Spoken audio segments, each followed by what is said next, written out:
So picture a broken X-ray machine. Okay. But like instead of showing you a clean clinical image of your bones, this machine just strips away the skin, the muscle, all the comforting illusions we have. And it just violently exposes the jagged, ugly fractures underneath. Oh, wow. That is quite the visual. Right. But that is essentially what our subject today did to the entire concept of politics. Because, usually when we talk about history's greatest villains, there's a certain expectation, right? Yeah, totally. Like actual mustache-twirling villainy. We expect our historical monsters to look the part, to have a rap sheet of terrible deeds that matches their dark reputation. Exactly. You picture a tyrant on a throne, just thriving on suffering. But then you step into the world of political philosophy, and suddenly that clear-cut image is completely shattered. It really is. So today, for this deep dive, we're looking at a massive stack of sources. We've got historical, diplomatic dispatches, deep biographical research, and 2 incredibly contradictory books. And our mission is to basically strip away centuries of myth. Because the myth is huge. Huge. We are diving into a man whose very name has become a dictionary synonym for pure evil. Yeah. Like for ruthless cunning and deceit. A guy widely considered a literal teacher of evil. Yeah, but the reality of his life is, well, it's a complete contradiction. It is. This supposed mastermind of tyranny was actually, a dedicated, hardworking civil servant. He was an ardent, passionate supporter of free republics. Right. And far from being a tyrant himself, our sources show he was actually a victim of brutal torture at the hands of the very dictators he supposedly wrote the playbook for. It's one of the most fascinating paradoxes in recorded history. We are, of course, talking about Niccolo Machiavelli, the Florentine diplomat, philosopher, and the author of The Prince. Okay, let's unpack this, because I'm trying to figure out, how does a mid-level bureaucrat, a guy who basically just wanted to serve his city, end up with a reputation as history's ultimate villain? Right. It's wild. But to understand Machiavelli's dark advice, we first have to really understand the chaotic, just incredibly violent reality of the Italian Renaissance he was born into. Which you and I, sitting here today, we probably just picture beautiful paintings and poetry. Oh, exactly. But it wasn't just that. It was a time of constant, brutal warfare. Conspiracies, massive political instability. Italy wasn't a unified country at all. It was just a patchwork of rival city-states that were constantly at each other's throats. Right. And Machiavelli is born in Florence in 1469. And from day one, he's kind of an outsider, isn't he? He fundamentally was, yeah. Because of his father, Bernardo. Right. The biographical research in our sources points out that Bernardo was actually born illegitimately. Yep. And in Florence at the time, that meant Machiavelli couldn't obtain full citizenship rights. Oh, really? Just because of his grandfathers? Yeah, just an accident of birth. He was totally barred from the highest levels of political participation. He couldn't rely on wealth or, a powerful family name to protect him. Wow. So he only had his mind to rely on. Precisely. Yeah. And growing up, he had a front row seat to how precarious power really was. Like, when he was just 9 years old, he witnessed the aftermath of the infamous Patazzi conspiracy. Oh, the Patsy conspiracy. That was brutal. This was a plot by a rival banking family to literally assassinate the rulers of Florence, Lorenzo, and Giuliano de' Medici. And they didn't just strike in a dark alley somewhere. No, they did it in a church, right? Yeah, during High Mass in the city's main cathedral on Easter Sunday, Giuliano was stabbed to death right there on the church floor. Which is insane. And the retribution from the Medici was just as horrific. Like, the conspirators were hunted down and literally hanged from the windows of the government palace. Just left hanging there. Yeah. So a 9-year-old Machiavelli would have seen these bodies dangling over the public square. Which, that kind of image permanently imprints on a child. Politics wasn't some abstract theory to him. Politics was literally blood on the cathedral floor. Right. And it didn't stop there. As a young man, he watched the rise of a radical, puritanical friar named Savonarola. The bonfire, the vanities guy. That's him. He took over the city, preached fire and brimstone, organized these massive bonfires. Huh? But Savonarola didn't have an army. So when the political wind shifted and the populace eventually turned on him, Savonarola was dragged to the public square, hanged, and then burned at the stake for heresy. Jeez. So unarmed prophets fail. That's a lesson that clearly stuck with Machiavelli. Oh, undoubtedly. So Savonarola is executed in 1498. The city is in total chaos. struggling to rebuild its republican government. And suddenly, Machiavelli's life takes this massive turn. Yeah, he's 29 years old, and he gets appointed to the Second Chancery. Right. He becomes the right-hand man to Piero Soderini, the head of the Republic. Now, explain this to me, because, like, a second chancery sounds like, I don't know, a dusty filing room. It does. But reading the sources, it's like a 29-year-old with zero resume suddenly becoming Secretary of State and Secretary of Defense rolled into one right in the middle of a civil war. Was he just incredibly lucky, or did he possess some unique talent for surviving this chaos? How did a power vacuum allow a nobody clerk to rise so fast? Well, if we connect this to the bigger picture, Florence had just violently purged its government of Savonarola's hardcore supporters, and before that, they had purged the Medici supporters. So everyone was gone. Exactly. The city was desperately short on competent administrators who weren't tied to the old, toxic regimes. They needed someone sharp, highly literate in Latin, and most importantly, totally loyal to the new republic. And Machiavelli just fit the bill perfectly. He did. His rapid ascent relied entirely on his intense observation of how power actually works. He realized pretty quickly that the idealistic, classical political theories they taught in the universities, they just didn't match the dirt of the streets. Right. So he steps into this massive diplomatic role, and suddenly he's the guy being sent out on horseback to represent Florence in the courts of the most dangerous men in Europe. Yep. And I'm trying to put myself in his shoes here. He's a diplomat for a republic, and he gets sent to observe the Pope's son, the notorious warlord Caesar Borgia. Caesar Borgia. A terrifying figure. Yeah, and Machiavelli is physically present when Borgia pulls off one of his most chilling power plays at Senigallia. Like, Borgia invites his own mutinous mercenary commanders to a quote-unquote peace summit. Right, a reconciliation. Yeah, and as soon as they arrive, Borgia just has them arrested and strangled. Wait, so he watches Caesar Borgia massacre his own people and basically thinks, wow, great management skills. How does he process watching a warlord slaughter people in his notes without being completely horrified? Well, it's because Machiavelli was looking past the horror to analyze the mechanics of the event. He was developing an understanding of what modern scholars call the economy of violence. The economy of violence. Yeah. Machiavelli didn't view violence as inherently evil or inherently good. He viewed it as an instrumental tool, a necessary tool. So it's just neutral to him. Essentially, yes.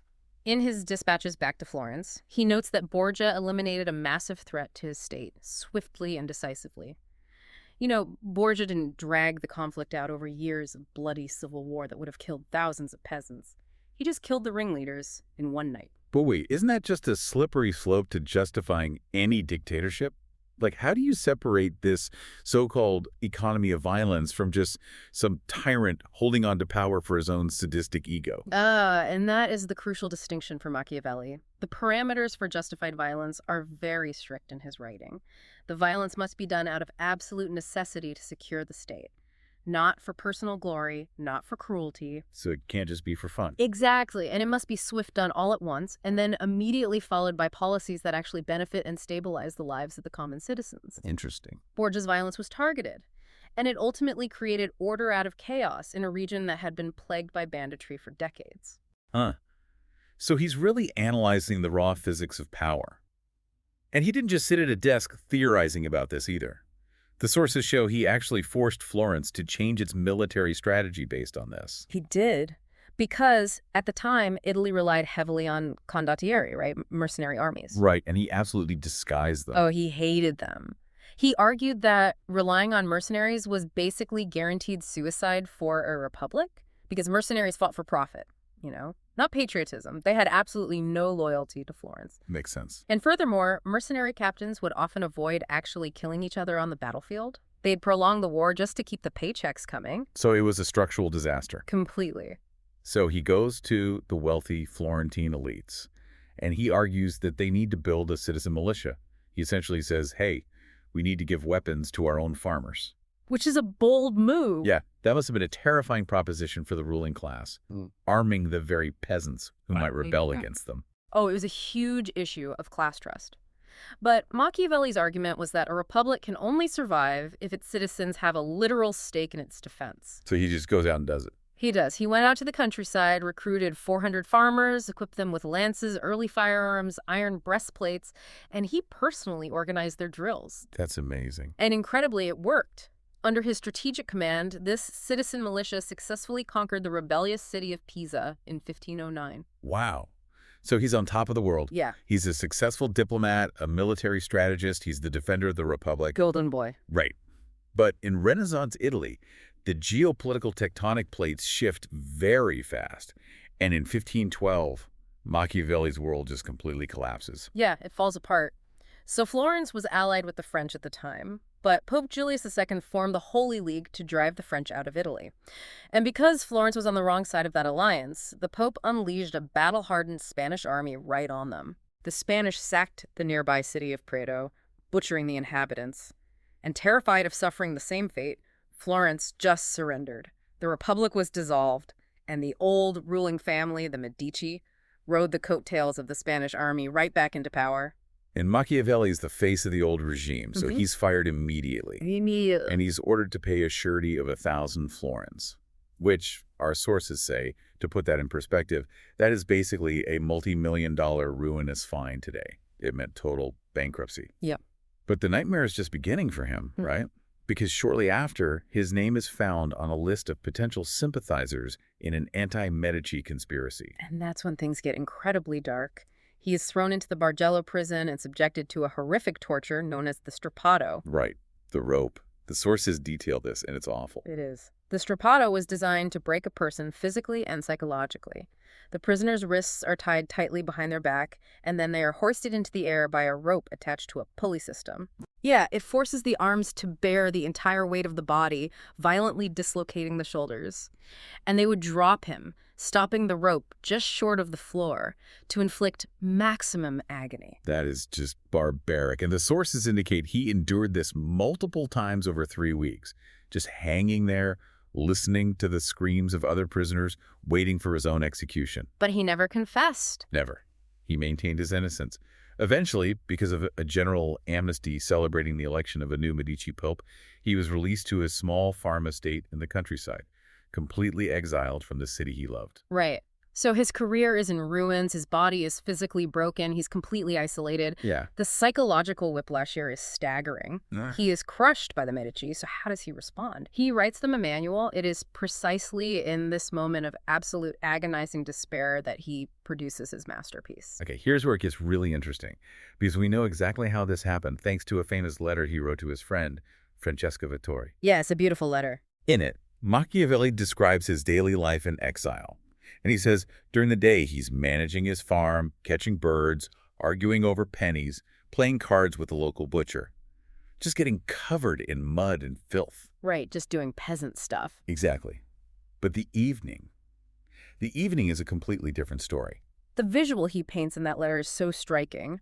He writes that when evening comes, he returns home, he strips off his muddy, filthy peasant clothes, and he puts on the elegant, formal robes he used to wear as an ambassador. Wow. Just sitting in his house. Yeah. He steps into his study, closes the door, and for 4 hours he says he converses with the ancient rulers of Greece and Rome. He says he feeds on the, quote, only food I find nourishing, demanding that the ancients explain the logic behind their historical actions. He actually says for those 4 hours, he feels no anxiety, he forgets every worry, and he is no longer afraid of poverty or death. He's seeking refuge in history. And from those intense imaginary conversations, he begins writing The Prince, which is, a book dedicated to a Medici, essentially giving them a blueprint on how to rule. Right. Which sparks one of the oldest debates we have about him. Yeah. Was this just the ultimate desperate job application from a broken man trying to pay off his fines? Or was it this profound attempt to codify all the brutal truths he learned during his 14 years in office? Well, it is likely both, right? He was distilling everything he knew about the mechanics of power into a highly concentrated, brutally honest manual. But to really understand Machiavelli's genius, we cannot just look at The Prince. Totally. Because around the exact same time, he was working on a much longer, infinitely more complex work called the Discourses on Livy. And the contrast between these two works is just staggering. It really is. I mean, The Prince is famous for its ruthless advice. It's aimed at new princes who have just conquered a territory. And it argues that traditional virtues like honesty, generosity, mercy can actually destroy a state. He famously states that it is better for a ruler to be feared than loved if you cannot be both. Because love is fickle, but fear is maintained by the constant dread of punishment. You must be the fox to avoid the snares, and a lion to overwhelm the wolves. Oh, great. But then you open the Discourses on Livy, and this work focuses on the history of the classical Roman Republic.